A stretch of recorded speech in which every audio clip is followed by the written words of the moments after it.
প্রিয় এসএসসি 26 শিক্ষার্থীরা কেমন হয়েছে তোমাদের ইংরেজি প্রথম পত্র পরীক্ষা? আশা করি অনেক ভালো দিয়েছো। এবার আমরা সেকেন্ড পত্র আজকে তোমাদেরকে দেখাবো। একদম এটা ফাইনাল সাজেশন দিচ্ছে ইনশাআল্লাহ। তোমরা পার্ট এ পার্ট বি, বিশেষ করে পার্ট বিটা একদম এখান থেকে পুরোপুরি কমপ্লিট করবা। আর পার্ট এ কিভাবে কি পড়বা তারও একদম সম্পূর্ণ গাইডলাইন আমি তোমাদেরকে দিয়ে দিচ্ছি। তোমাদের হাতে সময় আছে মাত্র একদিন, 7 জুলাই, কারণ তোমাদের 8 জুলাই পরীক্ষা, খুবই কম বন্ধ। তার সাথে তোমাদের পরীক্ষার প্রশ্ন কেমন হবে সেটা নিয়ে আমরা ডিসকাশন করবো। তো আমরা মূল সাজেশন পর্বে যাচ্ছি, তোমাদেরকে একটা একটা করে বিষয় আমরা আজকে জানাবো।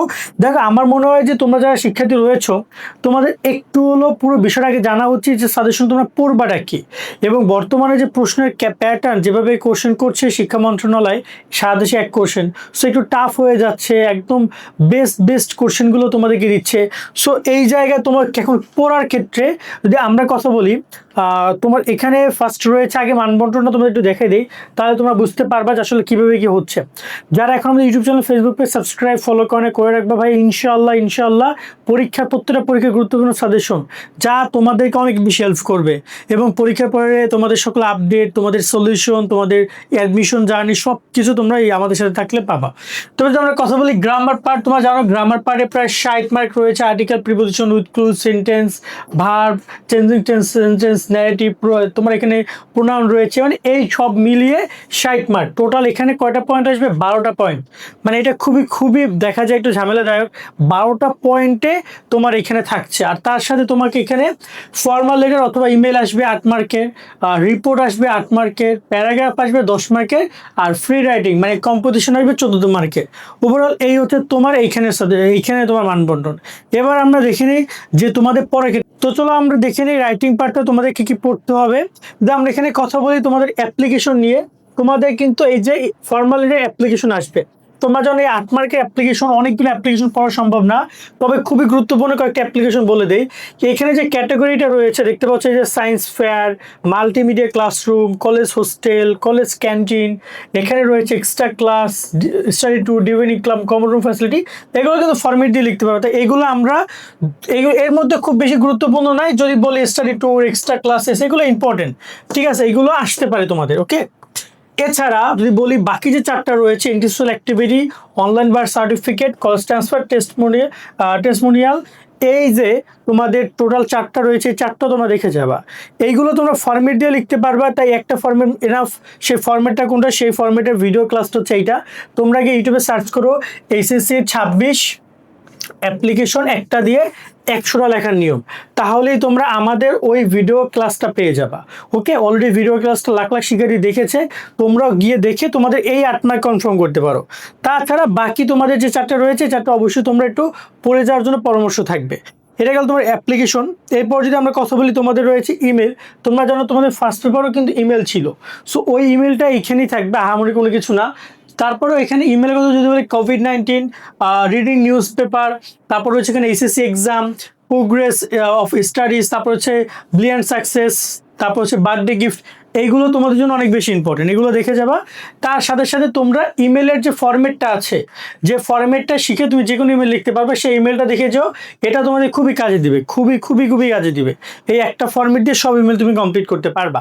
ওকে, সো এই ইমেলগুলো যদি পারো পড়বা তো অবশ্যই, তার সাথে এই ফরম্যাটে শিখে গেলেও তোমাদের আর কোনো টেনশন নেই এই ইমেলগুলোর সাথে। ওকে, এর পরবর্তীতে আমরা দেখি, পরবর্তী তোমাদের রয়েছে রিপোর্টের ক্ষেত্রে ওভারঅল তোমার 8 মার্কের রিপোর্ট আসবে পরীক্ষায়, এবং রিপোর্টের ক্ষেত্রে এখানে প্রাইস হাইক ইম্পর্টেন্ট, এখানে তোমাদের রয়েছে ড্রাগ অ্যাডিকশন, এখানে রয়েছে তোমাদের fire and garment factory, food adulteration, road accident, তারপর হচ্ছে সেলিব্রেশন অফ ডিফারেন্ট ডে, তারপর এখানে রয়েছে তোমাদের কি রয়েছে যে ফেসবুক জেনারেশন রয়েছে, তারপর এখানে যদি আমরা প্রাইজ গিভিং সেরিমনি রয়েছে, ফেয়ার ইন ইংলিশ, বইমেলাকে আবার বুক ফেয়ার বা এই টাইপের কিছু বলতে পারে, বা 21শে বইমেলা, যেটাই হোক না কেন, ওভারঅল এইগুলো খুবই ইম্পর্টেন্ট তোমাদের জন্য এই 10টা। তার সাথে সাথে তোমরা যদি তোমাদের কথা বলি, এবার আসি প্যারাগ্রাফ নিয়ে। প্যারাগ্রাফে তোমাদের 10 মার্ক। তোমরা কিন্তু অলরেডি ফার্স্ট ইয়ারও প্যারাগ্রাফ পড়েছো ফার্স্ট পেপারে, সেকেন্ড পেপারে তোমাদের প্যারাগ্রাফ আসছে। তবে প্যারাগ্রাফটা বিভিন্ন ধরনের হয়, কজ ইফেক্টিভ প্যারাগ্রাফ আসে, ন্যারেটিভ ডিসক্রিপটিভ প্যারাগ্রাফ আসে, কম্পারিজন কল টেস্টের প্যারাগ্রাফ আসে। সো এইভাবে প্যারাগ্রাফগুলো 3 ধরনের আসতে পারে। আর এর মধ্যে সবচেয়ে ইম্পর্টেন্ট কথা যদি বলি, ফিমেল এডুকেশন, পহেলা বৈশাখ, তারপরে তোমার এখানে climate change, deforestation, drug addiction, এগুলো ইম্পর্টেন্ট এখানে। আর এই পাশে রয়েছে তোমার এখানে রুরাল লাইফ তারপর হচ্ছে তোমার সিটি লাইফ, তারপর এখানে রয়েছে তোমাদের মোরাল ভ্যালু, আর্টিফিশিয়াল ইন্টেলিজেন্স, বৈশাখী মেলা। বৈশাখী মেলা দুইবার দেওয়া আছে, এই যে পয়লা বৈশাখ আর বৈশাখী মেলা একই জিনিস। সো এই জিনিসগুলো তোমরা অবশ্যই দেখে যাবা, এই কয়টা অবশ্যই তোমাদের দেখে যাওয়া উচিত। এর মধ্যে কিছু প্যারাগ্রাফ আছে ফরম্যাট দিয়েও লিখতে পারবা, সেটা কোনগুলো? এই যে ফরম্যাট ভিডিওটা হচ্ছে এইটা, এই ক্লাসটা হচ্ছে তোমরা দেখে নিবা, ইউটিউবে গিয়ে সার্চ করবা ACS 26 একটা দিয়ে 100 প্যারাগ্রাফ লেখার নিয়ম বা কিছু একটা সামথিং, তাহলে তোমরা পেয়ে যাবা আমাদের শর্টকাট ভিডিও, তোমাদের পেয়ে যাবা। আর এখানে যদি কথা বলি কোনটা কোনটা ফরম্যাট দিয়ে লিখতে পারবা, দেখো এখান থেকে তোমরা হচ্ছে যে climate change, deforestation, drug addiction, environment pollution, price hike, state accident, এই যে কটার কথা বললাম, এই যে ছয়টা প্যারাগ্রাফ কিন্তু তোমরা লিখতে পারবা মোটামুটি কায়দায় ওই ফরম্যাট ইউজ করে। হ্যাঁ, প্যারাগ্রাফ আনকমন যদি কোনো কিছু দিয়েও দিতে পারে, কারণ শিক্ষা মন্ত্রণালয়ের মাথা ঠিক নেই, তারা তাদের কোশ্চেনের জায়গা থেকে অনেক কিছু চেঞ্জ করছে, যেটা আগের বছরগুলোতে করেন, আগের বছরগুলোতে এর মধ্যে থেকে এসেছে। এখন এবছর তারা কি করছে একমাত্র আল্লাহ মাহবুদি জানে। আর যদি কথা বলি তোমাদের কম্পিটিশন রয়েছে, তোমাদের কম্পিটিশন তো তোমরা জানো এটা কিন্তু 14 মার্কের কম্পিটিশন। সো 14 মার্কের কম্পিটিশনের জন্য অবশ্যই পপুলেশন প্রবলেম, লাইফ একটু কম গুরুত্বপূর্ণ। পপুলেশন প্রবলেমকে আমরা 3 স্টার দিই, এটা 2 স্টার দিতে পারি আমরা, ওকে। আর এরপর রয়েছে মডার্ন সায়েন্স, এটাও তোমাদের 3 স্টার, এটা খুবই খুবই গুরুত্বপূর্ণ আসতে পারে। এরপরে তোমাদের হচ্ছে প্যাট্রিয়টিজম, এটাও খুবই গুরুত্বপূর্ণ, এটা 3 স্টার দিয়ে রাখছি আমরা।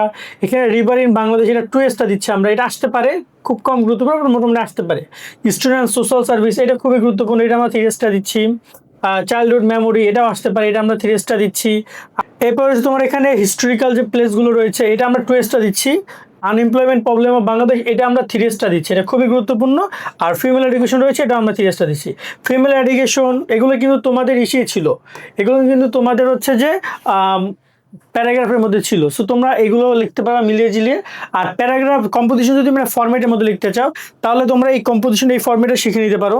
এই ফরম্যাটে দিয়ে মোটামুটি অনেকগুলো কম্পোজিশন তোমরা লিখতে পারবা, ঠিক আছে। এই কম্পোজিশন ফরম্যাটে শিখে নিতে পারো, এখান থেকেও মোটামুটি অনেকগুলো কম্পোজিশন, যেটা হচ্ছে বেড সাইড কম্পোজিশন রয়েছে, জার্নি রিলেটেড কম্পোজিশন রয়েছে, এছাড়াও তোমার সায়েন্স রিলেটেড যে কম্পোজিশনগুলো রয়েছে সেগুলো তোমরা লিখতে পারবা এই একটা ফরম্যাট দিয়ে, এখানে যেগুলো রয়েছে। তো তোমার মনে হয় যে সেই ভিডিওটা তোমরা দেখি নিয়ে জাস্ট সার্চ করলে পেয়ে যাবো তোমরা ভিডিওটা, ওকে। এরপর যদি আমরা কথা বলি তোমাদের গ্রামার পার্টটা নিয়ে, দেখো গ্রামার পার্টে হঠাৎ করে তোমাকে আমি 10টা 15টা বা 20টা বা 50টা প্র্যাকটিস পারপাসে দিয়ে দিই, যেগুলো পড়ো, তুমি গিয়ে পারবা না, ঠিক আছে। বা দেখা যায় যে ওইগুলো থেকে যদি প্রশ্ন আসে তবে অ্যান্সার করতে পারবা, কিন্তু এর বাইরে থেকে প্রশ্ন আসলে অ্যান্সার করতে পারবা না। এবং এবছর ম্যাক্সিমাম পসিবিলিটি আছে বোর্ড বই মানে বোর্ড প্রশ্নের বাইরেও অনেক কোশ্চেন আসার। সো তোমরা ট্রাই করো প্রত্যেকটা জিনিসের বেসিক রুল দেখার। আমি এটা কিভাবে বেসিক রুলটা পড়বা সেটা শিখাই দেয়। শোনো, তোমরা এখানে ধরো না যে তুমি এখানে আর্টিকেল আজকে পড়ছো, আর্টিকেলে তুমি যাও ইউটিউবে অনেক সুন্দর সুন্দর ক্লাস পাবা ভাইদের, একটা ভালো ক্লাস করো, আধা ঘন্টা বা 1 ঘন্টার, যতটুকু পারো বেসিক বোঝার ট্রাই করো। দেন তুমি এসে যদি পারো টেস্ট পরীক্ষা কিছু প্রশ্ন সলভ করো, অথবা বোর্ড কোড সলভ করো, 24-25 বিশেষ করে বোর্ডগুলো সলভ করো। মানে আর্টিকেলটা ক্লাস করছো, বোর্ড সলভ করছো, মোটামুটি হয়ে যাবে। একই সাথে তোমাদের প্রিপোজিশন, একই সাথে উইথ ক্লুজ, তারপর হচ্ছে কমপ্লিট সেন্টেন্স, ভার্ব, এই ধরনের দেখা যায়। এখানে তুমি হয়তো বা তোমার যদি অনেক এর আগে যদি এগুলো পড়া থাকে তাহলে তো খুবই ভালো, বেসিক যদি জেনে থাকো। এখন শুধুমাত্র তোমরা টেস্ট কোশ্চেন সলভ করো আর বোর্ড কোশ্চেনগুলো সলভ করো। যদি পড়া না থাকে তাহলে মিনিমাম 5 থেকে 6টার উপরে ভালো ভালো ক্লাস নাও, যেগুলো খুব শর্টকাটে, যেমন ট্যাগ খুব সহজে শেখা যায়, তারপর ভার্ব রয়েছে, এগুলো একটু সময় দিলে মোটামুটি শেখা যায়, ট্রাই করে দেখতে পারো। তো দেখা যায় সেগুলো করে এগুলোর উপর প্র্যাকটিস করতে থাকো তোমরা। এইটা তোমাদেরকে অপশন দিব, এইভাবে তোমাদেরকে বোঝানোর চেষ্টা করছি। কেননা দেখা যায় এখানে তোমরা চাইলেও এখন এই সময় যদি তোমাদেরকে বলি এই অমুক বোর্ড সলভ করো, ঠিক আছে, ঢাকা বোর্ড, কুমিল্লা বোর্ড, এরকম কয়টা বোর্ডের নাম বলে দিলাম, কিন্তু হয়তো ওই বোর্ড থেকে যদি না আসে তখন কিন্তু তোমরা মাঠে মারা। তো এই জন্য স্পেসিফিক সাজেশন গ্রামার সেটের জন্য আমরা এই মুহূর্তে দিচ্ছি না। এখন একটা রিস্ক মুভমেন্ট, যতটুকু পারো ভালো করে কভার করো। এবং এখানে 1-2 মার্ক না 60 মার্ক, হ্যাঁ 60 মার্ক অনেক দেখতে অনেক বেশি মনে হয়, অনেক পড়া মনে হয়, বাট তোমাকে দরকার নেই 60 পাওয়া, তুমি 40 মার্ক মানে আটটা অন্তপক্ষে পড়ো, বা 6টা পড়ো, 30 মার্ক কনফার্ম করো। তুমি যে কয়টা পড়ছো সেটা কনফার্ম করো, তুমি তোমাকে 4টা পড়ো, 20 মার্ক কনফার্ম করো, বাকিগুলো আল্লাহর পর ছেড়ে দাও। ওখানে পরীক্ষা যদি সুযোগ সুবিধা পাও তখন লেখো। মানে এমন না যে 60 মার্ক তুমি ফালায় রাখবা, তুমি মিনিমাম 4টা পড়ো। এখানে যদি সহজে বলে আর্টিকেলটা অনেক সহজে করতে পারবা, প্রিপোজিশনটা পারবা, সেন্টেন্সটা পারবা, ভার্বটা পারবা। তারপর যদি এখানে কথা বলি মডিফায়ার আছে, তারপর এখানে তোমার সিনোনিম অ্যান্থোনিম রয়েছে, এগুলো চাইলে কিন্তু তোমরা মোটামুটি সেন্টেন্স কারেক্টরস রয়েছে, এগুলো সময় দিলে মোটামুটি একটা ভালো ক্লাস যদি বুঝতে পারো কমপ্লিট করে দিতে পারবে তারা। এবং সেরকম ক্লাসগুলো দেখো। আশা করি তোমাদেরকে পুরো বিষয়টা আমরা বুঝতে পারছি। এবং এবার আমরা কথা বলি তোমাদের ইংরেজি এই দ্বিতীয় পত্র তোমরা একদিনে কিভাবে কমপ্লিট করতে পারো। দেখো ইংরেজি দ্বিতীয় পত্র একদিনে কমপ্লিট করার মতো কিন্তু না, অনেক পড়া। তা আমার মনে হয় যে তোমরা যদি গ্রামারে যারা এখন মোটামুটি এদের রুলসগুলো জানো, গ্রামার প্র্যাকটিস করতে চাও, তারা চেষ্টা করো রাত্রেবেলা এসে পরের দিন সকালবেলা মানে দুপুর পর্যন্ত তোমরা ট্রাই করো গ্রামার প্র্যাকটিস করার। রাত্রেবেলা 3টা টপিক বা 4টা টপিক পড়ো, আর সকালবেলা বাকিগুলো কমপ্লিট করে ট্রাই করো যে রাত এবং সকালের মধ্যে গ্রামারটা প্র্যাকটিস করার। আর পরে বিকাল এবং রাতের মধ্যে এবং সকালে কিছু সময় যাই পাবা, তার মধ্যে তুমি তোমার কম্পোজিশন পার্ট যেটা রয়েছে, রাইটিং পার্ট, সেটা কমপ্লিট করতে পারো। ওকে, রাইটিং পার্টে যেহেতু 4টা জিনিস তোমাকে পড়তে হবে, সো ওইটা বিকেল এবং রাতে তুমি পড়তে পারো। তবে তুমি এমন যদি হয় যে না আমি ভাই কোনোভাবেই সলভ করতে পারি নাই তোমার হচ্ছে যে পার্ট এ অর্থাৎ গ্রামার পার্ট, তাহলে তুমি রাত্র পর্যন্ত বা সন্ধ্যা পর্যন্ত টাইম নাও, শুরু করো। কারণ এখানেও 60 মার্ক ওইখানে, তো ওইখানে বেশি সময় দিতে হবে তোমাকে। তার সাথে সাথে যারা একদমই পারছো না, তারা আমার মনে হয় যে রাতের দিকে তুমি এসে ট্রাই করো তোমার কম্পোজিশন পার্টটা কমপ্লিট করার। তারপরে যতটুকু সময় পাবো রাতে যদি তুমি তোমার কম্পোজিশন 4টা জিনিস শেষ করতে পারো প্রপারলি, মোটামুটি একটা ভালো অবস্থা নিতে পারো, তাহলে পরের দিন সকাল থেকে তুমি ট্রাই করো তোমার গ্রামার পার্টটা দিয়ে সময় দেওয়ার। মোটামুটি যদি গ্রামার সকাল থেকে রাত পর্যন্ত তুমি পড়ো, তোমার 6-7টা টপিক অনায়াসে, যারা একদমই পারো না তারা কমপ্লিট করে পরীক্ষা কেন্দ্রে যেতে পারবা একদম হুবাহু। বা যারা অলরেডি এই নিয়মগুলো অনেক আগে থেকে পড়েছে, প্র্যাকটিস করেছে, এখন প্র্যাকটিস করতে সেটা পাল্লা দিয়ে পারবে না, বাট তুমি ট্রাই করতে পারো তোমার জায়গা থেকে বেস্ট একটা আউটপুট। এবং তার সাথে সামনে তোমাদের ইউনিভার্সিটি অ্যাডমিশনও কিন্তু গ্রামার পার্টের অনেক বড় ভূমিকা থাকবে, সেগুলো প্রচুর এমসিকিউ থাকে। তো দেখা যায় তোমরা যদি এখন সেগুলো পড়ে রাখো, ওইখানেও তোমাকে অনেক বেশি হেল্প করবে। আর যদি প্রশ্ন নিয়ে কথা বলি, প্রশ্ন কঠিন নাকি সহজ, একদম সিম্পল কথা বলি, প্রশ্ন এখন আর সহজ হওয়ার সম্ভাবনা নাই। প্রশ্ন একটা স্ট্যান্ডার্ড মান হবে, সো একদম সহজ ইজি কোশ্চেন পাবা না।